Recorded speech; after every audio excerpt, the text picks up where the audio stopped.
At a certain point, many people experience something strange they didn't see coming. Things that once delighted them, activities that once filled them with enthusiasm and pleasure, suddenly seem to lose their savor. The music doesn't move them anymore. The food doesn't taste as it used to. The company of friends feels hollow. Even the pursuits they once considered their greatest passions, reading, walking in nature, creating things, all of it becomes somehow flat, colorless, without the spark that once made life feel worth living. And naturally, when this happens, people become frightened. They think something has gone terribly wrong. They believe they've become depressed, that they're ill, that there's some chemical imbalance in their brain that needs correcting. Or they think they've simply become cynical, jaded, that life has worn them down and they've lost their capacity for joy. And they ask themselves, with genuine desperation, what's happened to me? Why can't I feel anything anymore? But what if I told you that this loss of joy, this apparent flatness of experience, is not necessarily a problem at all? What if this state that seems like death is actually a kind of birth? What if the disappearance of joy as you knew it is simply making room for something else, something you haven't yet recognized, because you're still looking for the old feelings, the old excitements, the old ways of being moved? Let me explain what I mean. You see, most of what we call joy or pleasure in ordinary life is really a kind of relief. It's the satisfaction of a want, the filling of a lack, the scratching of an itch. You're hungry, and then you eat, and there's pleasure in that. But notice the pleasure depends on the hunger. Without the hunger, the eating is just mechanical. You're lonely, and then someone pays attention to you, and there's joy in that. But the joy depends on the loneliness. Without the sense of lack, the attention doesn't move you. This is what the Buddha was pointing at when he said that life is suffering, or more accurately, that life is unsatisfactoriness. Not that everything is miserable, but that this constant cycle of wanting and getting, of lacking and filling, of itching and scratching, is inherently unstable. It's based on a sense of incompleteness, of something missing, of not being quite enough as you are. And so we spend our lives chasing these little moments of relief, these brief satisfactions. When a want is filled, we call this happiness, we call this joy. But it's really just the temporary cessation of discomfort. It's like someone hitting you on the head with a hammer and then stopping, and you feel relieved, and you call that relief pleasure. But the question nobody asks is, why were you being hit with a hammer in the first place? Now, what happens to some people, and this is what's happening to you if you're experiencing this loss of joy, is that they begin to see through this game. They begin to recognize that all these pleasures they've been chasing are really just escapes from discomfort. And once you see this, once you really understand it, the old joys don't work anymore. The scratching doesn't satisfy the itch because you've realized that you're creating the itch in order to enjoy the scratching. It's like a drug addict who takes a drug to feel good, but the drug itself creates the need for more of the drug. The relief the addict gets from taking the drug is really just the temporary cessation of the withdrawal symptoms caused by the drug itself. Once you see this pattern, the whole thing collapses. The pleasure loses its appeal because you've seen through it. This is what's happened to you. You've seen through the game of seeking pleasure and avoiding pain. You've recognized, perhaps not intellectually but in your bones, that all these joys you were pursuing were really just elaborate ways of running away from yourself, from the present moment, from what simply is. And so now you're left in this strange state. The old pleasures don't work. The old excitements don't excite. You've lost your capacity to be distracted, to be taken out of yourself by experiences and sensations. And this feels like death. It feels like something essential has been taken from you. Like you've become a ghost, going through the motions of life but not really living it. But here's what you must understand. This state is not an end, it's a transition. It's the space between the old way of experiencing life and a new way that you haven't discovered yet. You're in the gap, and the gap is terrifying because there's nothing to hold on to. The old structures have collapsed, but the new hasn't yet emerged. Let me give you an analogy. Imagine you've been living your whole life in a room lit by candles. The candlelight creates all these interesting shadows on the walls, dancing shapes that fascinate you. You spend your time watching the shadows, being entertained by them, finding meaning in their patterns. This is like the ordinary joys of life. They're real enough in their way, but they're really just flickering shadows created by the limited light source. Now, what happens if someone opens a door and bright daylight streams in? At first, the light is so bright it's almost painful. You can't see anything clearly. Everything is washed out. And all those fascinating shadows that kept you entertained, they've disappeared, vanished in the bright light. And you might think, this is terrible, I've lost all the interesting patterns. Everything's become bland and featureless. But you're not seeing clearly yet. Your eyes haven't adjusted to the daylight. Once they do, you'll realize that you haven't lost anything. You've gained everything. You're seeing reality directly now, not just its shadows. And this direct seeing is so much richer, so much more real than the shadow play you were watching before. But it's a different kind of richness. It doesn't have the same quality as the shadows. It's not entertainment. It's something else entirely. This is what's happening when nothing brings you joy anymore. The old shadow play has stopped working, but you haven't yet learned to see in the daylight. You're in that transitional period where the old is gone, but the new isn't yet clear. And this period can last quite a while. It's not something you can rush. Your eyes must adjust at their own pace. Now, the usual response to this state is to try desperately to get the old joys back. People throw themselves into new hobbies, new relationships, new experiences, hoping to rekindle that spark. Or they turn to stronger stimulations, louder music, more intense sensations, more dramatic experiences, like someone whose taste buds have become dulled, trying hotter and hotter spices to feel something, anything. But this doesn't work. In fact, it makes things worse. Because what's really needed is not more stimulation, but less. What's needed is to stop running, stop seeking, stop trying to fill the emptiness with experiences and sensations. What's needed is to simply be with what is, without trying to make it into something else. And here's the extraordinary thing that happens when you do this. When you stop trying to manufacture joy, you discover that there's something present that was always there, but that you never noticed because you were too busy chasing after pleasures. It's not exactly joy in the old sense. It's more like an okayness, a fundamental sense that everything is all right exactly as it is. Not that everything is perfect or pleasurable, but that it's complete. It's enough. It doesn't need anything added to it. The old joys were based on contrast. Good times versus bad times. Pleasure versus pain. Excitement versus boredom. But this new state, this okayness, doesn't depend on contrast. It's there all the time, whether things are going well or poorly, whether you're comfortable or uncomfortable, whether you're experiencing pleasure or pain. It's like discovering that you've been living in a house your whole life, rushing from room to room looking for something, and then suddenly realizing that what you were looking for was the house itself. It was there all along. You were standing in it. You are it.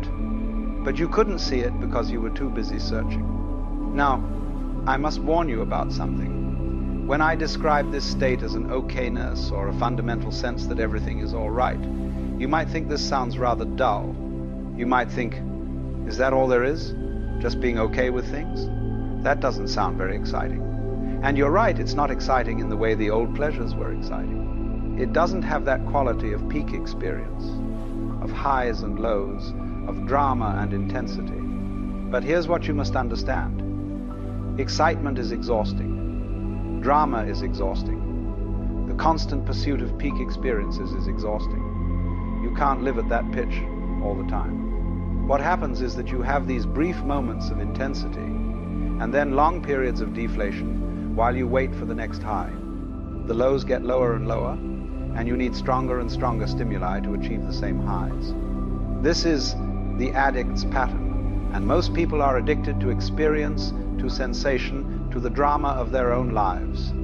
They're constantly generating problems so they can solve them, creating tensions so they can release them, stirring up emotions so they can feel alive, and they call this joy, but it's really just agitation. What you've lost when nothing brings you joy anymore is your addiction to this pattern. And like any addict going through withdrawal, you feel terrible. You feel empty, flat, dead. But what you're really experiencing is the absence of agitation. And at first, the absence of agitation feels like death because you've been agitated for so long that you've forgotten what it's like to simply be at rest. Let me tell you about a man I knew once. He was tremendously energetic, always doing something, always pursuing some new project or pleasure. He traveled constantly, collected experiences like some people collect stamps, was always reading, always learning, always seeking out new sensations. And he was proud of this. He thought he was really living, squeezing every drop out of life. Then something happened, I don't know exactly what, perhaps just the accumulation of years, and he lost his enthusiasm. All those activities that had seemed so important suddenly seemed pointless. Travel bored him. Books couldn't hold his attention. Food all tasted the same. And he became quite depressed about this. He thought his life was over, that he'd become old and worn out. But then, after some time in this state, something shifted. He told me that one day he was sitting in his garden, doing nothing in particular, just sitting there, and he suddenly realized that he was completely content. Not excited, not entertained, just simply content, present, here. And he understood that all his previous rushing around had been a kind of running away. He'd been afraid of this simple being here, so he'd filled his life with constant activity and stimulation to avoid it. And now that all the activity had dropped away, he'd discovered what he'd been running from, just this moment, this breath, this being alive. And it was enough, more than enough. It was everything. But it wasn't exciting or dramatic, so his mind had dismissed it as nothing, as emptiness, as death. Only when he stopped demanding that life be exciting did he discover that life is extraordinary in its ordinariness. This is what I'm trying to point you toward. When nothing brings you joy anymore in the old way, you're being invited to discover a different quality of experience. Not the ups and downs of pleasure and pain, but something more subtle, more constant, more fundamental. But you can't force this discovery. You can't make it happen. In fact, trying to make it happen is exactly what prevents it. It's like trying to fall asleep. The harder you try, the more wakeful you become. You have to give up trying. You have to surrender to not knowing, to not feeling, to this apparent emptiness. And this is perhaps the most difficult thing anyone can be asked to do. Because we're so afraid of emptiness. We think emptiness is death, is meaninglessness, is the absence of life. But actually, emptiness is potential. It's the space in which something new can emerge. As long as you're full of seeking and striving and trying to recapture old joys, there's no room for anything new. You must become empty. Not empty in a negative sense, but empty like a bowl is empty, empty so it can receive, empty so it can be filled. But not filled with the old things, filled with something you don't yet have a name for. Now, I know this is not what you wanted to hear. You wanted me to tell you how to get your joy back, how to feel things again the way you used to. But I can't tell you that, because what you're experiencing is not a problem to be solved. It's a transition to be gone through, like a caterpillar dissolving in the cocoon before it becomes a butterfly. The caterpillar is finished. It can't go back to being a happy caterpillar, but it's not yet a butterfly. It's just mush. And if the mush could think, it would probably be quite distressed about its condition. You're the mush right now. And I'm telling you, this is not a mistake. This is the process. Stay with it. Don't try to escape from it. Don't try to manufacture fake joys to fill the emptiness. Just be with what is. Be with the flatness, the colorlessness, the apparent meaninglessness. Let it be exactly as it is without trying to fix it or understand it or make it into something else. And gradually, not according to your timetable, but in its own time, something will shift. Not back to the old way, but forward into something new. A new way of experiencing life that doesn't depend on contrast, that doesn't require stimulation, that finds sufficiency in the bare fact of existing. This is what the mystics have always pointed to. Not some ecstatic state of constant bliss that's just another form of the old seeking, but a deep okayness that persists through all states, pleasant and unpleasant alike. A recognition that you are, in the deepest sense, all right, not because everything in your life is going well, but because your life, your existence, is fundamentally complete exactly as it is. The old joys were like trying to improve a sunset by throwing more colors at it. The new recognition is that the sunset is already perfect, doesn't need improvement, doesn't need anything added to it or taken away from it. It's complete in itself, and so are you. And so is this moment. And so is your life, even in this seemingly joyless state. But I must emphasize again, you cannot make this recognition happen. You cannot achieve this state. Any effort to get there pushes it away, because effort implies that something is lacking, that you're not already complete. The recognition can only come when you stop trying, when you give up, when you surrender completely to what is. And even then, it may not come, or it may come and go, or it may come in such a subtle way that you don't even notice it at first. It's not dramatic, it's not exciting. It doesn't feel like you thought enlightenment would feel. It's more like coming home, like taking off tight shoes, like exhaling after holding your breath too long. So what do you do in the meantime, while you're in this state where nothing brings joy? You do what needs to be done. You brush your teeth, you eat your meals, you go about your daily business. But you do it without the expectation that these activities should make you happy. You do them simply because they're what's here to be done, not with resignation or bitterness, but with a kind of neutral acceptance. And you watch, you observe this state you're in without judging it, without trying to change it. You become interested in it, curious about it, not in a clinical way, but with the kind of interest you might have in watching clouds move across the sky. Just watching, without needing the clouds to be different than they are. And most importantly, you stop comparing. Stop comparing your current state with how you used to feel. Stop comparing yourself with people who seem to be having a good time. Stop comparing this moment with some imagined future moment when everything will be better. Just be here, now, with what is. This is not resignation. It's not giving up. It's actually the opposite. It's fully showing up for your life as it actually is, rather than constantly wishing it were different. And paradoxically, it's only when you stop wishing things were different that anything can truly change. Because what's blocking the new experience, the new way of being, is your insistence that things should be like they were before. Your nostalgia for the old joys, your memory of how things used to feel, your expectation that life should return to that familiar pattern, all of this is preventing you from seeing what's actually here now. Let me give you one final thought. Perhaps the reason nothing brings you joy anymore is that you've outgrown joy as you knew it. Perhaps you've become too big for those small pleasures, too deep for those shallow satisfactions. Not because you're better than other people, but simply because your consciousness has expanded and the old containers can no longer hold what you've become. A child is delighted by candy. A young person is thrilled by romance and adventure. A mature person finds satisfaction in accomplishment and recognition. But there comes a point, for some people, when all of these things are seen through, when they're recognized as temporary, conditional, ultimately unsatisfying. And then what?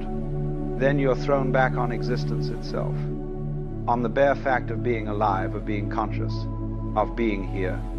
And this can seem like nothing at all compared to the excitement of candy and romance and accomplishment. But actually, it's everything. It's the ground from which all those other things arose. It's what was there before you learned to seek pleasure and avoid pain. It's what remains when all the seeking stops. And it's not nothing. It's not emptiness in the negative sense. It's fullness. It's wholeness. It's completion. But it's so simple, so ordinary, so undramatic that the mind overlooks it constantly, always seeking something more exciting, more stimulating, more special. What you're being asked to discover is that there is nothing more special than this moment, this breath, this simple fact of being alive. Not because it makes you feel good, not because it's pleasurable, but because it's real. It's what is. And what is enough. It's always been enough. You just forgot for a while. So when nothing brings you joy anymore, don't despair. You haven't lost your capacity for feeling. You've lost your addiction to a particular kind of feeling. And in that loss, there's an opening. a possibility, a doorway into a different way of being human. Walk through that doorway. Not by trying to walk through it, but by standing still and discovering that you're already on the other side. You've always been on the other side. You just didn't notice because you were too busy seeking. Now you have nothing to seek, and that's not a loss. That's the greatest gift you could receive.